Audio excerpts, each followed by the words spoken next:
Is this okay now? Yeah. Okay. So really I'll just start back with the first thing as a learning partner.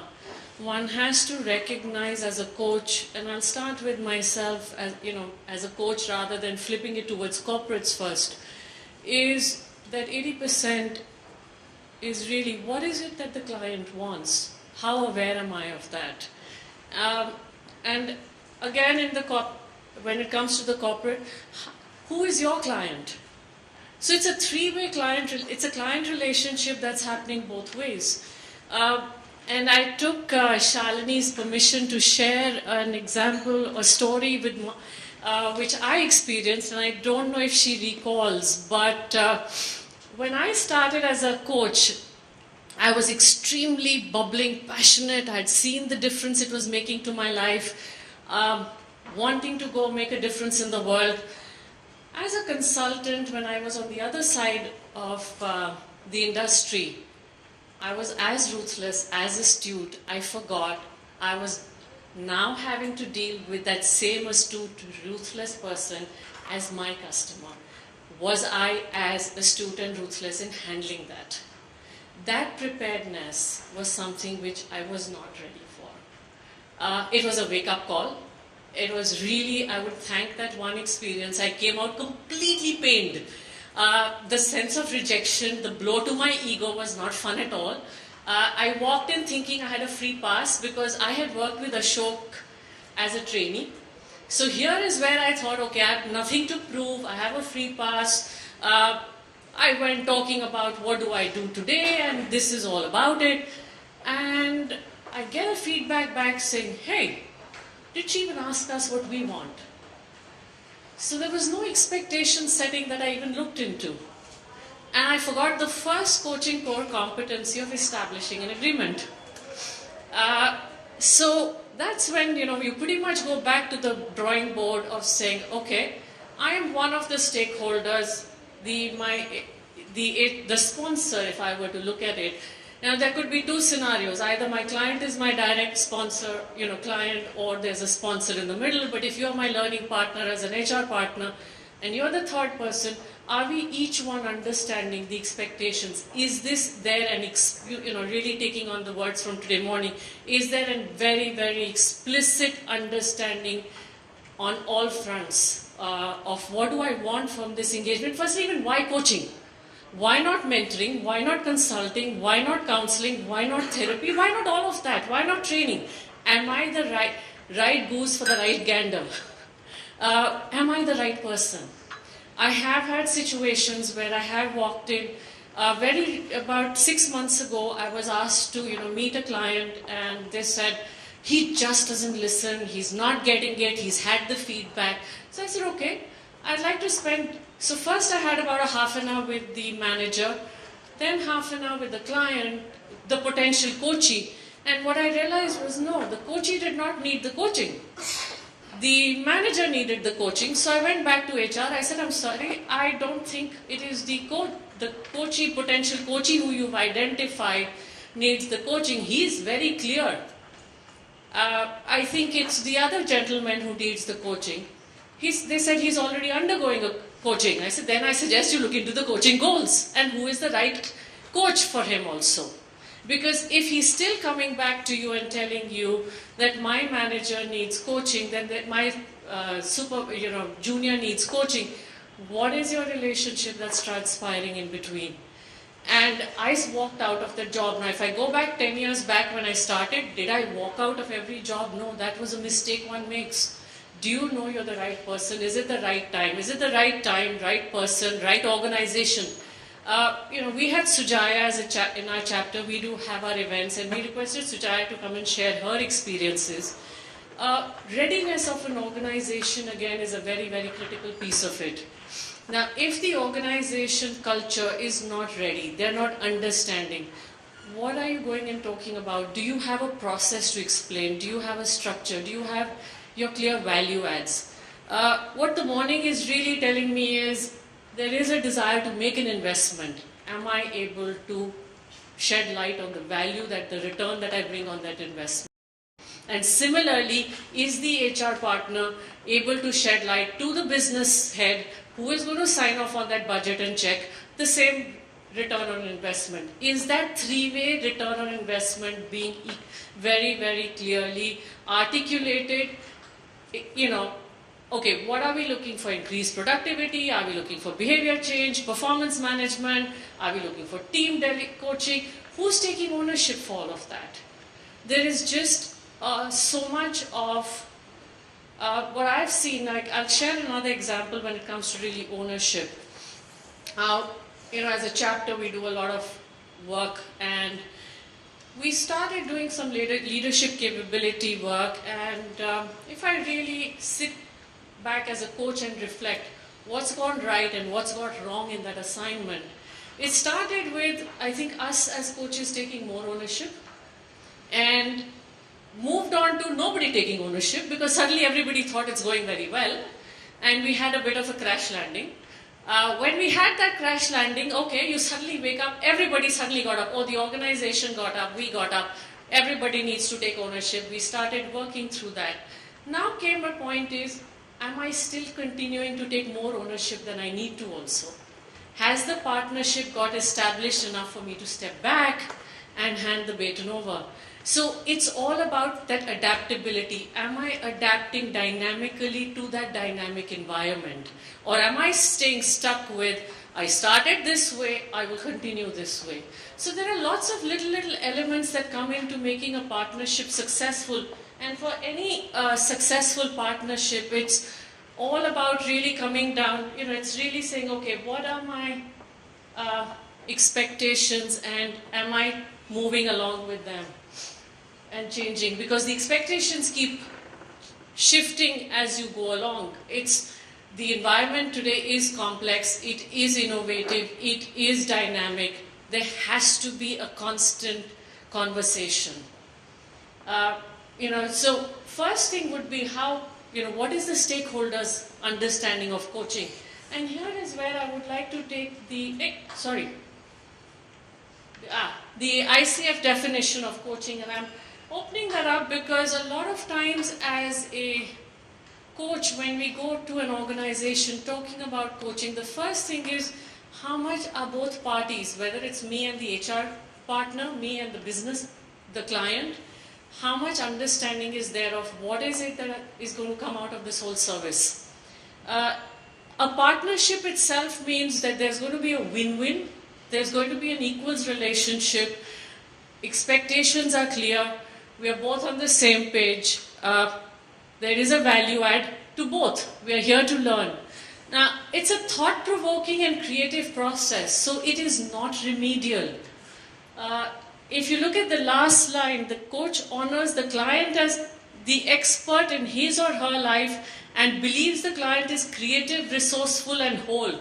I'm not trying to fix you.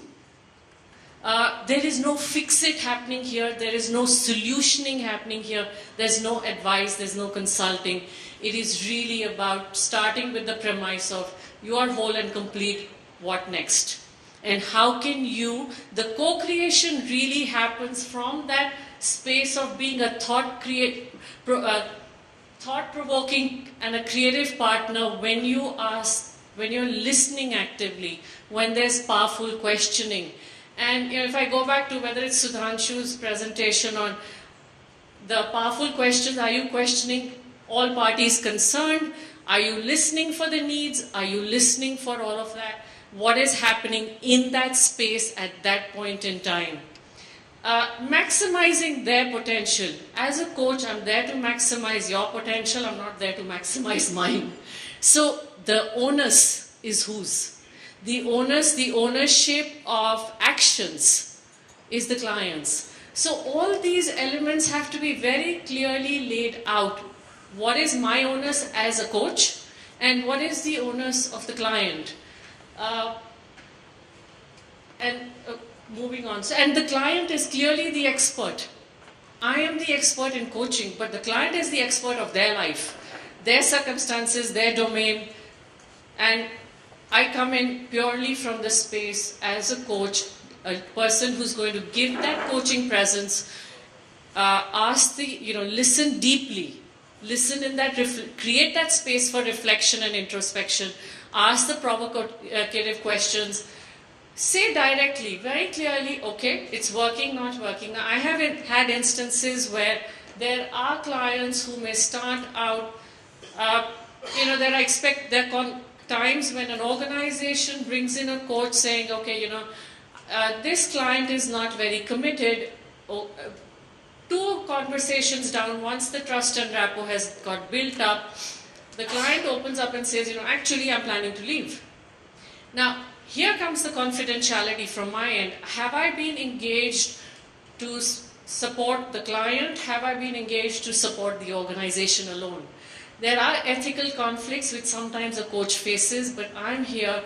It is clearing if your outcome as an organization is to look at, is the client committed, the leader in the organization committed or not, and if leaving the organization is what is better for him, it's better for you as well, because you're carrying deadwood, in any case, a disruptive person internally.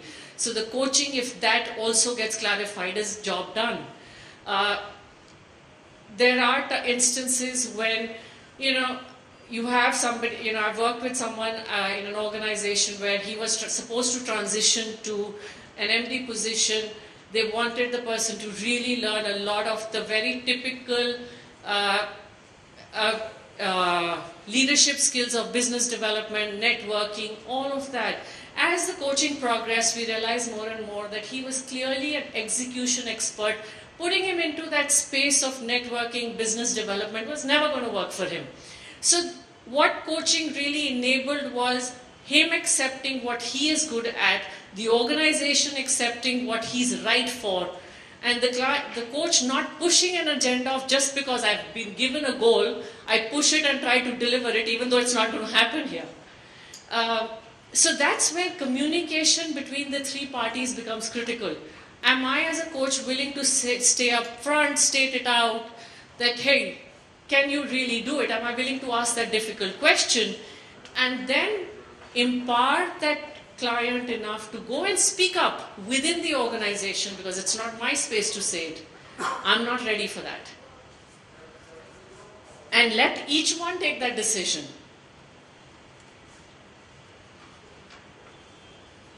Because ultimately it's coming back to who's the expert in their field.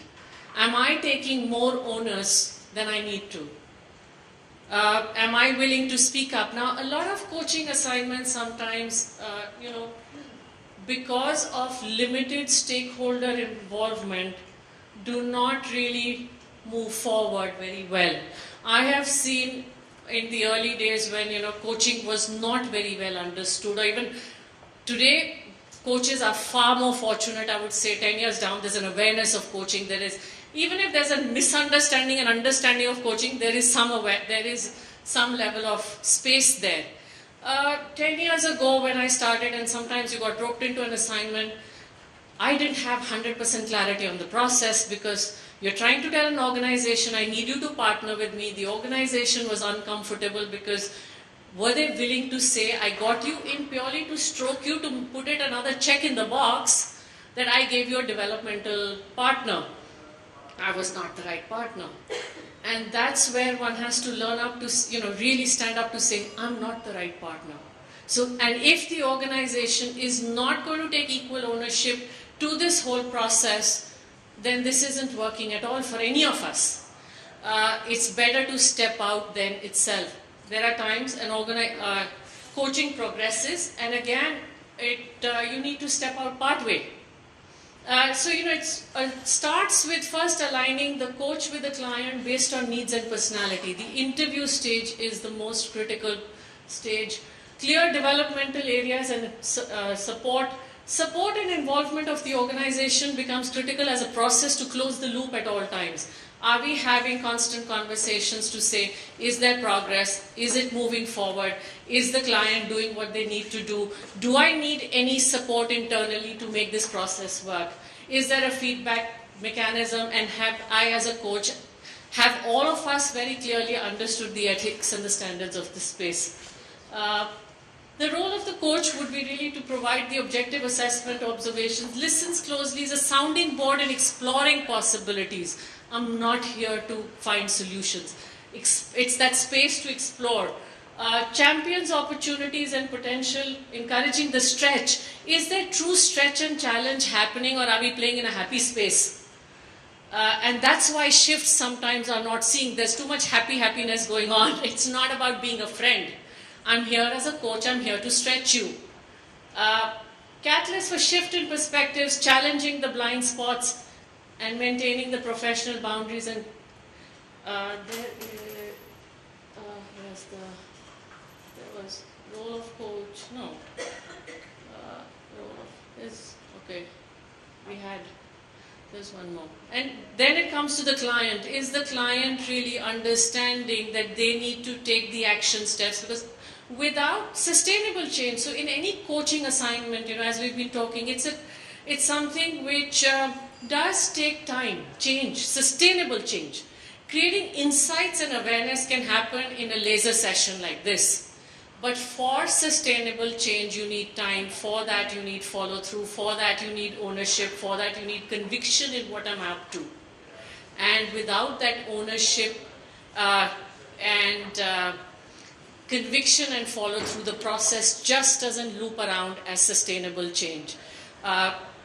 When we as coaches, work, there is a clear thing of, am I having a tripartite meeting to align on all the objectives and the developmental goals? Am I having stakeholder feedback rounds as we go 3 months down the road to see, even if there's the low-hanging fruits have got captured? Are we once again repeating this after a 6-8 month time frame to once again loop in? Is that process being followed? And if it's not being followed, am I rolling back in? So all these, it's that process with all the competencies which really creates that change and keeps that partnership alive. Thank you.